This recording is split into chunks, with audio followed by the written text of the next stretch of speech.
Hi hello TET friends அனைவருக்கும் வணக்கம். இது மனம் திறந்த ஷோவில் உங்களுடன் ஷீலா ரமணன். நியூ கவர்மெண்ட் வந்திருக்கு யூஎஸ்ல. தி பிரசிடென்ட் ஜோ பைடன் அவர்களுக்கும் வைஸ் பிரசிடென்ட் கமலா ஹாரிஸ் அவர்களுக்கும் வாழ்த்துக்கள்.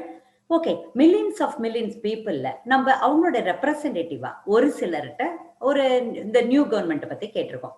அவங்கெல்லாம் அவங்களுடைய தாட்ஸ் இங்க ஷேர் பண்ணியிருக்காங்க. Government of the people, by the people, for the people. வாங்க அவங்கெல்லாம் என்ன சொல்லியிருக்காங்கன்னு பார்க்கலாம்.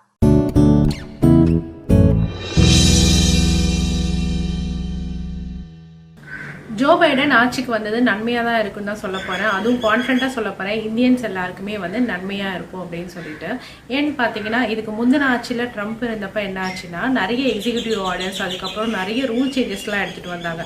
ஸோ இதனால் என்ன ஆச்சுன்னா, இந்தியன்ஸ் யாருமே வந்து அமெரிக்காக்குள்ளே நுழையிறதே வந்து ஒரு பெரிய கஷ்டமாக வந்து இருந்துச்சு. ஸோ இதுக்கு வந்து ஒரு எக்ஸாம்பிள் கூட நம்ம வச்சுக்கலாம். ட்ரம்ப்போட கொள்கையே பார்த்தீங்கன்னா, அமெரிக்கன்ஸ்க்கு மட்டும்தான் வந்து ப்ரிஃபரன்ஸ் அப்படின்னு வச்சுருந்தாங்க. இமிக்ரெண்ட்டாக வரவங்க யாருக்குமே வந்து அவர் ப்ரிஃபரன்ஸ் வந்து அதிகமாக கொடுக்கல. ஸோ இதுதான் வந்து எக்ஸாம்பிளாக நம்ம வந்து வச்சுக்கலாம். ஸோ இப்போ வந்து பார்த்தீங்கன்னா, ஜோ பைடன் வந்து வந்ததுக்கப்புறம் அவர் டெக்னாலஜி வைஸில் அமெரிக்காவை வந்து இம்ப்ரூவ் பண்ணணும்னு தான் நினைப்பாங்க. ஸோ ஏன்னா வந்து அமெரிக்காவுக்கு பெனிஃபிட் கிடைக்கிறதுக்காக. ஸோ டெக்னாலஜி வைஸில் வந்து பார்த்தீங்கன்னா, நிறைய பேர் வந்து இந்தியன்ஸ் தான் வந்து நிறைய பேர் வந்து அமெரிக்காவில் வந்து இருக்கிறாங்க. ஸோ அவங்க எல்லாருக்குமே வந்து நன்மையாக இருக்கும் இந்த டைம் பீரியட் அப்படின்னு நான் வந்து எதிர்பார்க்குறேன். ஸோ அதுக்கப்புறம் வந்து பார்த்தீங்கன்னா, நம்ம வந்து வீசாவை பற்றி சொல்லலாம். ஸோ வீசா வந்து என்ன ஆகுனா, இதுக்கு முந்தின பீரியடில் வீசாவோட ரிஜெக்ஷன் வந்து பார்த்தீங்கன்னா நிறையவே வந்து இருந்தது. அதோட ரேட் வந்து ரொம்ப அதிகமாக இருந்தது. ஸோ இப்போ இனிமேல் வந்து வரப்போகிற டைம் பீரியடில், அதாவது ஜோ பைடனோட டைம் பீரியடில் பார்த்தீங்கன்னா வீசாவோட ரிஜெக்ஷன் வந்து ஜெனுவனாக இருக்கும், வித் வேலிட் ரீசனாக இருக்கும் அப்படின்றத எதிர்பார்க்கலாம். அதுக்கப்புறம் வந்து H4EAD பற்றி பேசலாம். H4EAD பார்த்தீங்கன்னா ட்ரம்ப்போட பீரியடில் வந்து அதை ஸ்டாப் பண்ணணும் அப்படின்றதுக்காக நிறைய ரூல் சேஞ்சஸ்லாம் வந்து எடுத்துகிட்டு வந்தாங்க. ஸோ இப்போ ஜோ பைடன் வந்து பார்த்தீங்கன்னா EADயை வந்து அவர் வந்து சப்போர்ட் பண்ணுறாங்க. ஸோ இதெல்லாம் தான் வந்து பார்த்தீங்கன்னா ஓவராலாக பார்க்க போனால் வந்து உங்களுக்கு ஜோ பைடன் வந்ததுக்கப்புறம் இந்தியன்ஸ் எல்லாருக்கும் கொஞ்சம் நன்மையாக இருக்கும் அப்படின்றது தான் வந்து நம்ம எதிர்பார்க்கலாம். ஏன்னா நம்ம வந்து அமெரிக்காக்குள்ளே வர்றதே வந்து மணி ஏர்ன் பண்ணணும் அப்படின்றதுக்காக தான் வரும். அதையும் வந்து ஒருத்தவங்க வந்து ரூல் சேஞ்சஸ்லாம் போட்டு அதை ஸ்டாப் பண்ண நினச்சாங்கன்னா அது வந்து நன்மையாக இருக்காது. ஸோ இனிமேல் வரப்போகிற பீரியட் வந்து நம்மளுக்கு நன்மையாக இருக்கும் அப்படின்றது நம்ம எதிர்பார்க்கலாம்.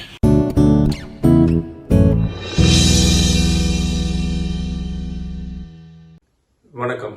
சிகாகோவிலிருந்து சந்திரகுமார். கடந்த புதனன்று அமெரிக்காவின் புதிய அதிபராக திரு ஜோசப் பைடன் அவர்களும் துணை அதிபராக திருமதி கமலா ஹாரிஸ் அவர்களும் பதவியேற்றதை குறித்து மிகவும் மகிழ்ச்சி அடைகின்றேன்.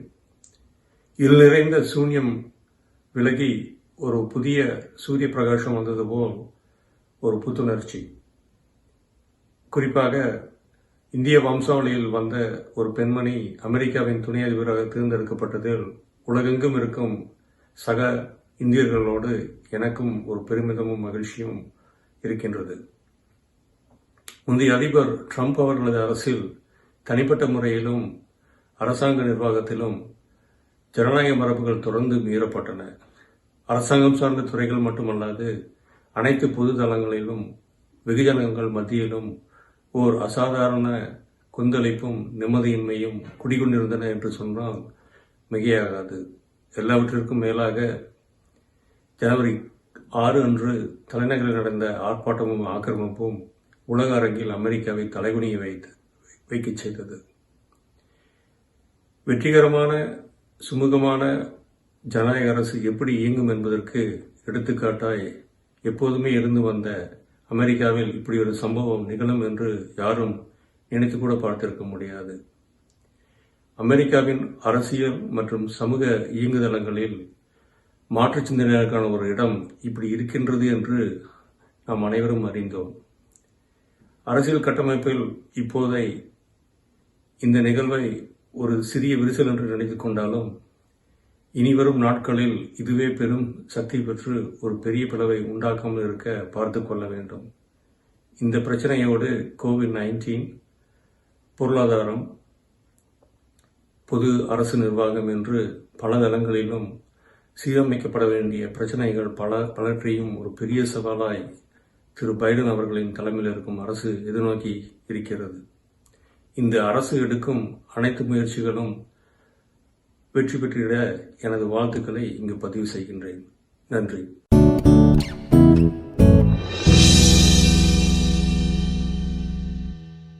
அனைவருக்கும் இனிய வணக்கங்கள்.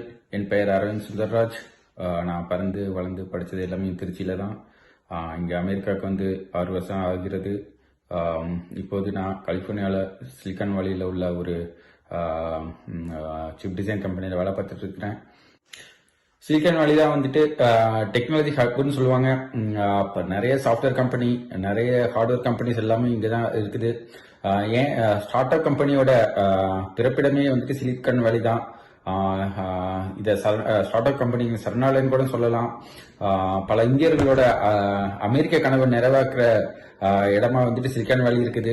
அப்படிப்பட்ட சிலிக்கான் வேலியில வேலை பார்க்குற நிறைய இந்தியர்களுக்கும் சரி, வெளிநாட்டினருக்கும் சரி, பல்வேறு விசா தொடர்பான பிரச்சனைகள் இருக்கிறது. இந்த விசா தொடர்பான பிரச்சனைகள் இன்னும் பல பிரச்சனைகள் வந்துட்டு ஜோ பிடன் கவர்மெண்ட்னால சால்வ் பண்ண முடியும்னு இங்க இருக்க இந்தியர்கள் நம்புறாங்க. முக்கியமாக இந்தியர்கள் என்ன எதிர்பார்க்கறாங்கன்னா, புதிய விசா அப்ளை பண்றவங்க பல்வேறு நெருக்கடிகளுக்கு ஆளாகிறாங்க. அந்த நெருக்கடிகள் எல்லாம் வந்துட்டு இந்த புதிய அரசு வந்துட்டு களையும்னு எதிர்பார்க்கறாங்க. ரெண்டாவது வந்துட்டு ஏற்கனவே இங்க இருக்கிற H1B விசா ஹோல்டர்ஸ் வந்துட்டு நிறைய புது ரூல்ஸை கொண்டு வந்துட்டு அவங்களையும் நெருக்கடிகளுக்கு உள்ளாக்குறாங்க. ஸோ அந்த மாதிரி விஷயங்கள்லாம் வந்துட்டு இந்த கவர்மெண்ட் ரிசால்வ் பண்ணும் அப்படின்ற ஒரு நம்பிக்கை இருக்குது. அதுக்கப்புறம் மூணாவது என்ன பிரச்சனைனா, டிபெண்டன்ட் விசாஸ். யாரெல்லாம் வந்துட்டு எலிஜிபிள் கேண்டிடேட்ஸோ அவங்கெல்லாம் வந்துட்டு இங்க வேலை பார்க்கலாம், டிபெண்டா இருக்கிறவங்க வேலை பார்க்கலாம்னு ஒரு H4EADன்ற ஒரு ரூல் கொண்டு வந்தாங்க. ஆனா வந்துட்டு ட்ரம்ப் கவர்மெண்ட்ல வந்துட்டு அதை நீக்கிறதுக்காக முயற்சிகள் நடந்தது. ஸோ அந்த ஃபர்ஸ்ட் ஹாப்பி நியூஸா வந்துட்டு இந்த புதிய கவர்மெண்ட்ல வந்துட்டு அந்த ரூலை வந்துட்டு வித்ட்ரா பண்ணிக்கிட்டாங்க. ஸோ அது ஒரு இம்பார்ட்டன்ட் இனிஷியேட்டிவா பார்க்கப்படுது. அதுக்கப்புறம் சிலிக்கான் வேலியில வேலை பார்க்குற பல பேர்த்தோட கனவு வந்துட்டு ஒரு வீடு வாங்கணுன்ற மாதிரி இருக்கும். ஆனால் வந்துட்டு இந்த பழைய ட்ரம்ப் கவர்மெண்ட்ல வந்துட்டு ப்ராப்பர்ட்டி டேக்ஸ் எக்ஸம்ஷனு, அதுக்கப்புறம் வந்துட்டு மார்ட்கேஜ்ல பே பண்ணும்போது அதோட இன்ட்ரெஸ்ட் வந்துட்டு $750K US கம்மி பண்ணது 1 மில்லியன் இருக்குது. இந்த மாதிரி பல டேக்ஸ் ரிலேட்டட் சேஞ்சஸ் கொண்டு வந்து எங்களுக்கு நிறைய பிரச்சனைகள் வந்தது. ஸோ அந்த பிரச்சனைகள்லாம் வந்துட்டு இந்த புதிய அரசு வந்துட்டு கலைன்னு நம்புறோம். மக்களுக்கு நிறைய எதிர்பார்ப்பு இருக்கு இந்த புதிய அரசு மேல. கண்டிப்பாக இந்த புதிய அரசு அதையெல்லாம் நிவர்த்தி செய்யணும்னு எதிர்பார்க்கிறோம். அனைவருக்கும் நன்றி, வணக்கம்.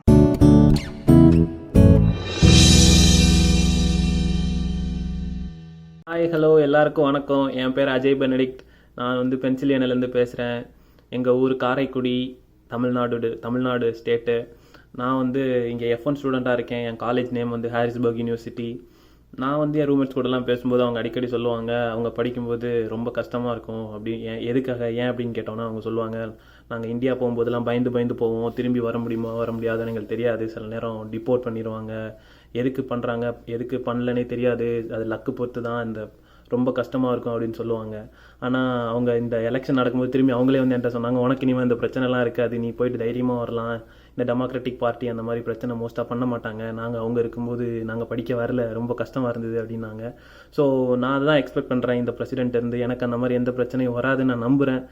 அண்ட் கெட்டிங் H1 வந்து இங்கே ரொம்ப பிரச்சனையாக இருக்காது இப்போ இவங்க வந்தக்கப்புறம் அப்படின்றாங்க. ஸோ F1லேருந்து நான் H1 ட்ரான்ஸ்ஃபர் ஆகும்போது எனக்கு எந்த பிரச்சனையும் இருக்காதுன்னு நான் ரொம்ப கான்ஃபிடென்ட்டாக இருக்கேன். And even getting jobs and maintaining the tax issues, everything will be easy, I guess so, after this presidency, after this Joe Biden. So that's what I am expecting from this president. And I also guess இந்த காலேஜோட fees எல்லாம் கொஞ்சம் reduce பண்ணுவாங்கன்னு நான் நம்புகிறேன். ஏன்னா இப்போ காலேஜோட ஃபீஸ்லாம் ரொம்ப இன்க்ரீஸ் ஆகிருக்கு, எல்லாரோடையும் ரொம்ப அஃபோர்ட் பண்ண முடியாது. ஸோ அதை வந்து அவங்க கண்டிப்பாக குறைப்பாங்கன்னு நான் நம்புகிறேன். அப்படி நடந்தால் ரொம்ப சந்தோஷமாக இருக்கும். நம்ம மக்கள் நிறைய பேர் இங்கே வந்து படிக்கிறதுக்கு ரொம்ப உதவியாக இருக்கும்னு நான் நினைக்கிறேன். நன்றி, வணக்கம்.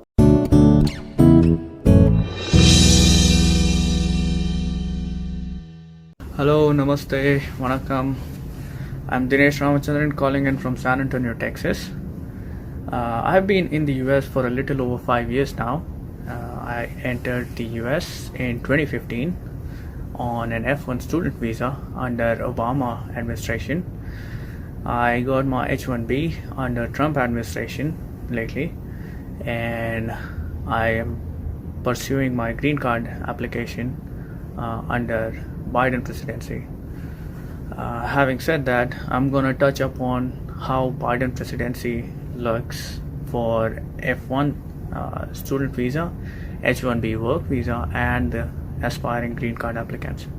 On the F1 student visa, over the years we have seen quite a shortfall in the incoming international students, more so because of the job market in US and the restrictions that have been posed during the previous administration, and currently because of the COVID situation that's been going on. Under Joe Biden presidency, we would definitely expect that to change, as being more lenient towards internationals. On the H1B work visa, we would expect an increase in the number of applicants this year under Joe Biden presidency, but also the H1B offer is going to be based on wage and experience level, which could affect the fresh graduate international students. The green card side of things, the current administration have proposed removing country cap, which will help lower the priority dates for countries like India and China. That seems very promising for the incoming international students and people already in H1B to pursue their green card application. And that will be all from me. Thank you.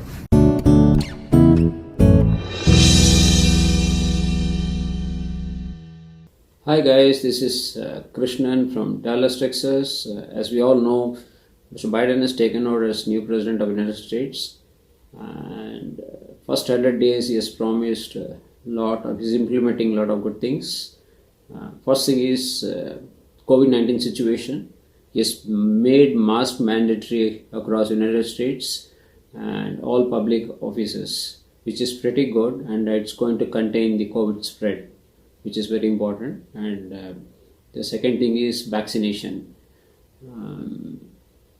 So far 33.7 million doses have been given. It's approximately 1.32 million people is vaccinated every day. That's approximately, again, 10 out of every 100 has got the vaccination. And the second thing he's trying to implement is H1B visa restriction, which was Trump was trying to bring in that. He's going to undo that. And the third is fossil fuel production. He's going to stop that and support the green energy, for which he is going to spend about $2 trillion over the next 4 years, which is pretty good. And he's going to rejoin the Paris Agreement for global green energy meet. Let's see. Yeah, there's going to be a lot of new things happening in this presidency. These are a few things, and I'm pretty happy. I'm really happy. That's going to be really good.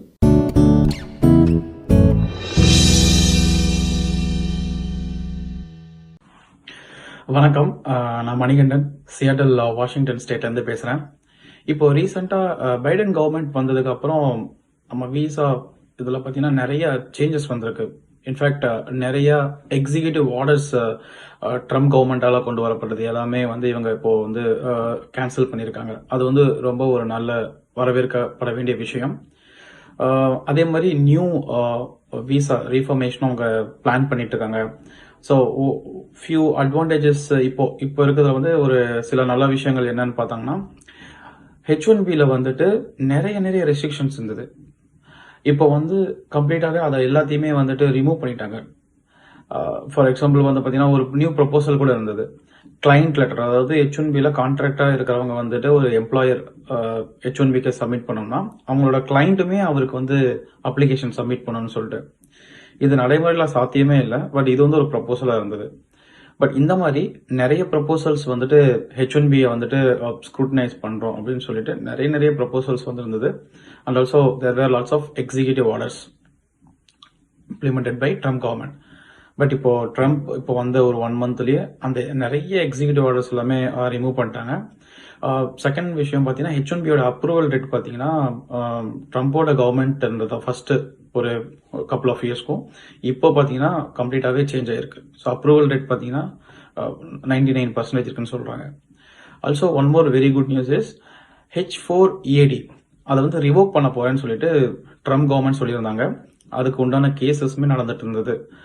நிறைய கோர்ட்ல அதோட cases நடந்துட்டு இருந்தது. இப்போ Biden government வந்துட்டு அதை கம்ப்ளீட்டாவே remove பண்ணிட்டாங்க. So they are not going to revoke H4EAD. So H4ல வந்து EAD வாங்கிட்டோம்னா அவங்க இமீடியட்டாவே ஒர்க் பண்ண ஆரம்பிக்கலாம். ஆல்சோ இப்போ ரீசெண்டா இன்னொரு விஷயமும் நான் கேள்விப்பட்டேன். என்னன்னா பைடன் கவர்மெண்ட் வந்துட்டு இப்போ H4 இங்க வரவங்களுக்குமே அவங்க வந்து அந்த I-140 H1Bயோட ஹோல்டரோட I-140 அப்ரூவ் ஆனாதான் இப்போ H4க்கு EAD கிடைக்கும் இல்லைங்களா? அது முடியும் அவங்க வந்து ஒர்க் பண்ண முடியாது. இப்போ வந்து பைடன் கவர்மெண்ட் வந்து ஒரு புதுசா ஒரு ப்ரொபோசல் கொண்டு வரதா பேசிட்டு இருக்காங்க. H4ல இவங்க வரவங்களுமே இங்க வந்து EAD வந்து வாங்கிக்கலாம் வந்த உடனே. அவங்க வந்து அந்த I-140 வெயிட் பண்ண அப்ரூவ் ஆக முடிக்கும், வெயிட் பண்ண தேவையில்லை அப்படின்ற மாதிரி கூட ஒரு சில ப்ராசஸ் வந்துட்டு கொண்டு வரலான்னு பேசிட்டு இருக்காங்க. பட் ஓவராலா பாத்தீங்கன்னா பைடன் கவர்மெண்ட் வந்த உடனே நிறைய சேஞ்சஸ் கொண்டு வந்திருக்காங்க, which is very good for H1B and H4 and L1ல இருக்க விசா ஹோல்டர்ஸ்க்கு. Not only for providing the visa, also green card ப்ராசஸ்லயுமே பார்த்தீங்கன்னா நிறைய சேஞ்சஸ் கொண்டு வர போறாங்க. நிறைய பேக்லாக்ஸ் வந்து சீக்கிரமா கிளியர் பண்ணலாம் அப்படின்ற மாதிரி நிறைய ப்ரொபோசல்ஸும் வரப்போகுதுன்னு சொல்றாங்க. ஸோ ஓவராலா வந்துட்டு ட்ரம்ப் கவர்மெண்ட்ல வந்து நிறைய ப்ரெஷர் இருந்தது, ஏகப்பட்ட ரிஜெக்ஷன்ஸ் இருந்தது. ஈவன் என்னோட ஃப்ரெண்ட்ஸ் நிறைய பேர் வந்துட்டு எக்ஸ்டென்ஷன் அப்ளை பண்றப்போ என்ன நடக்குதுன்னே தெரியாது. பிரீமியம் ப்ராசஸிங்ல போடலாமா இல்ல ரெகுலர்ல போடலாமான்னு ஒரு கன்ஃபியூஷன்ல இருக்கும். ஏகப்பட்ட பேர் வந்து நல்லா வந்து சேலரி வாங்குவாங்க, நல்ல கிளைண்ட் கூட நல்ல கிளைண்ட்ல ஒர்க் பண்ணிட்டு இருப்பாங்க, அவங்க விசா ரிஜெக்ட் ஆகிட்டு இந்தியாவுக்கு போயிருப்பாங்க. இப்போ பைடன் கவர்மெண்ட் பாத்தீங்கன்னா அதுல இருந்த நிறைய எக்ஸிகியூட்டிவ் ஆர்டர்ஸ் காம்ப்ளிகேஷன்ஸ் எல்லாமே வந்து ரிமூவ் பண்ணியிருக்காங்க, which is good for H1B holders. So அதனால வந்துட்டு இதெல்லாமே வந்து ஒரு நல்ல விஷயமா பார்க்கணும். அகைன் இன்னும் கொஞ்சம் அந்த கிரீன் கார்டு ப்ராசஸிங்ல வந்து இன்னும் கொஞ்சம் ரீஃபார்மேஷன்லாம் கொண்டு வந்து இன்னும் கொஞ்சம் சிம்பிளிஃபை பண்ணி இப்போ வந்துட்டு 80 வருஷம் 100 வருஷம் வெயிட் பண்ற டைமை வந்து கொஞ்சம் குறைச்சாங்கன்னா நல்லா இருக்கும். ஏன்னா H1Bல இருக்கிறவங்களோட குழந்தைங்களும் இங்க வளர்றாங்க, அவங்க படிக்கிறாங்க, அவங்க ஸ்கூலுக்கு போகணும், பிளஸ் அவங்க காலேஜ் போகணும். ஸோ அதுக்கெல்லாம் இவங்க பிளான் பண்ணணும். ஸோ ஆல் ஆஃப் சடன் நீங்க H1Bல வந்துட்டு இங்க ஒரு 10 வருஷம் 5 வருஷம் வந்துட்டு திடீர்னு இந்தியாவுக்கு மூவ் ஆகணும் அப்படின்னா வந்துட்டு அது ரொம்ப கஷ்டமா இருக்கும். அவங்களுக்கும் இம்மீடியட்டா மைக்ரேட் ஆகுறது, அங்க போய் செட் ஆகுது அப்படிங்கிறது எல்லாமே. அதனால H1Bக்கு உண்டான காம்ப்ளிகேஷன்ஸ் வந்து கொஞ்சம் அவங்க குறைச்சா நல்லா இருக்கும், especially on green card process. Thanks.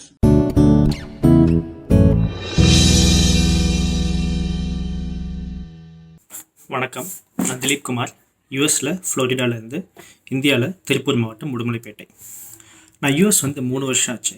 இந்த 3 வருஷத்தில் 2 எலெக்ஷன் பார்த்துருக்கேன். ஸோ இந்த 2வது டெமோக்ராட்டிக் பார்ட்டி வின்னை நான் எப்படி எதிர்நோக்கிறேன்னா, எனக்கு ஒரு ஸ்டெபிலிட்டி கிடைக்கணும் அப்படின்னு எதிர்பார்க்குறேன். ஜாப் செக்யூரிட்டி, ட்ராவல் சம்மந்தமான ஸ்டெபிலிட்டி, இல்லை என் லைஃப்பை நான் பிளான் பண்ணிக்கிறதுக்கு ஒரு ஸ்டேபிளான டிசிஷன் எடுக்கிறதுக்கும் இந்த லாஸ்லாம் வந்து அதுக்கு தகுந்த மாதிரி ஒரு ஸ்டேபிளாக மாற்றப்படும் அப்படின்னு நினைக்கிறேன். ஸோ அதன் தொடர்ச்சியாக தான் அவர் ப்ரியாரிட்டைஸ் பண்ணியிருக்க ஒர்க் எல்லாத்தையுமே நான் பார்க்குறேன்.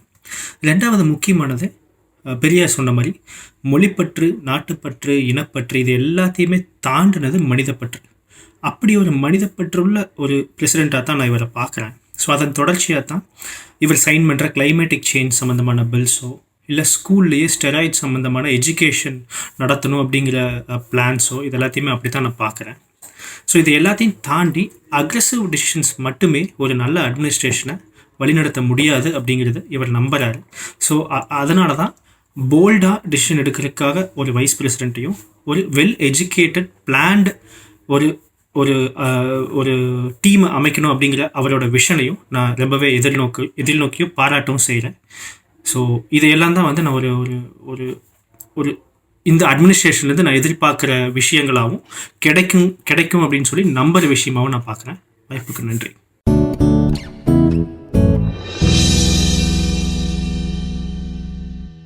Thank you guys, thank you so much. என்னுடைய மனம் திறந்த ஷோக்கு வந்து உங்களுடைய பாயிண்ட்ஸ், உங்களுடைய தாட்ஸ் எல்லாம் ரொம்ப கிளியரா அழகா புட்டு வச்சிருக்கீங்க. Thank you so much. அடுத்து ஒரு அழகான மனம் திறந்த ஷோவில் கூடிய சீக்கிரம் உங்களை எல்லாம் சந்திக்கிறேன். அதுவரை டாடா, பாய் பாய்.